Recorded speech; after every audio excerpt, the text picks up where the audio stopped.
안녕하세요. 하이라기 간다 아나운서 박진주입니다. 자, 오늘은 조영록 원장님과 이야기를 이어가 보겠습니다. 자, 원장님. 네. 앞서서 이제 보톡스와 필러에 대해서 저희가 자세하게 이야기를 좀 들어봤는데요. 예. 이번에는 시술을 실제로 받으셨을 때 주의할 부분들에 대해서 여쭤볼게요. 일단 보톡스 시술을 할 때 어떤 부분을 주의를 해야 될까요?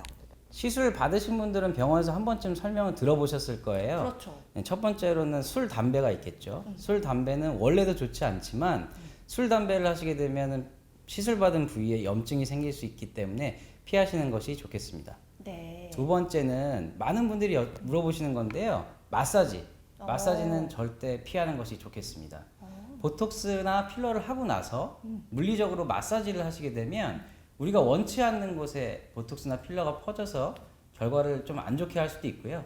또한 물리적으로 힘을 세게 가하시다 보면 오히려 멍이 더 생길 수도 있기 때문에 하지 않는 것이 좋겠습니다. 네. 세 번째는 세안이 되겠죠. 하고 나서 세수할 수 있냐, 화장할 수 있냐 이렇게 물어보시는데요. 네. 3-4시간 정도 지나시면 일상생활 하시는 데는 전혀 문제가 없으시고요. 마지막으로 운동 좋아하시는 분들 많으시죠. 그렇죠. 승모근하고 종아리 보톡스를 하고 나서는 이것은 우리가 근육이 비대된 거를 축소시키려고 시술을 받으신 거기 때문에 무리한 운동은 하지 않는 것이 좋겠습니다. 네. 만약 너무 무리한 운동을 하시면 해당 근육에 비대칭이 나타날 수도 있고 다른 근육이 보상적으로 커지는 경우도 경험하실 수 있습니다. 네. 그러면은 운동을 너무 좋아하시는 분들은 기간이 좀 필요한 건가요?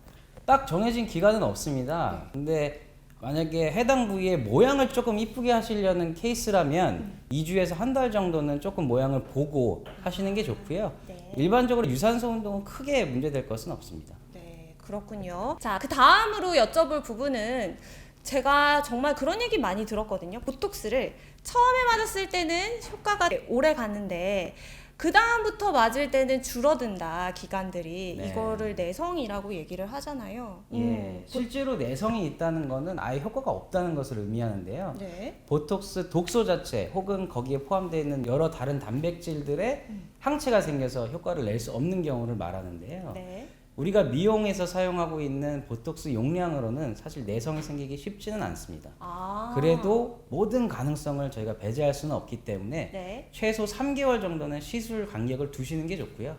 맞으실 때는 최소한의 용량으로 적정한 효과를 낼 수 있는 용량만 맞으시는 것이 좋겠습니다. 그렇군요. 근데 처음 맞아보시는 분들은 네. 본인이 보톡스가 효과가 있는지 없는지를 정확히 모르시는 분들도 많아요.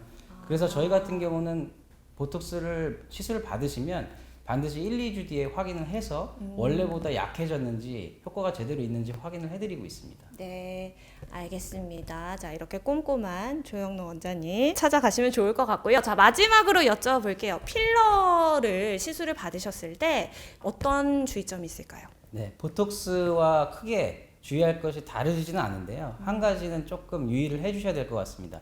왜냐하면 필러는 혈관을 타고 흐를 경우에 굉장히 심각한 합병증을 유발할 수 있기 때문인데요. 여러분께서 병원에서 시술 받으시고 극심한 통증이 있으시다거나 네. 혹은 피부색의 변화가 있으시면 반드시 해당 의사에게 그 사실을 알리셔야 합니다.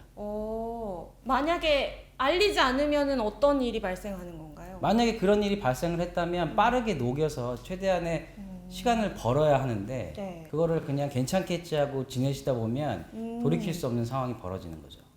최악의 경우는 어떤 상황이 피부 괴사까지도 일어날 수 있고요. 여러분들 많이 아실 거예요. 실명 되는 경우도 있는데 물론 실명은 이제 주입하고 직후에 나타나는 케이스이기 때문에 아주 위험한 상황이라고 할 수 있겠죠.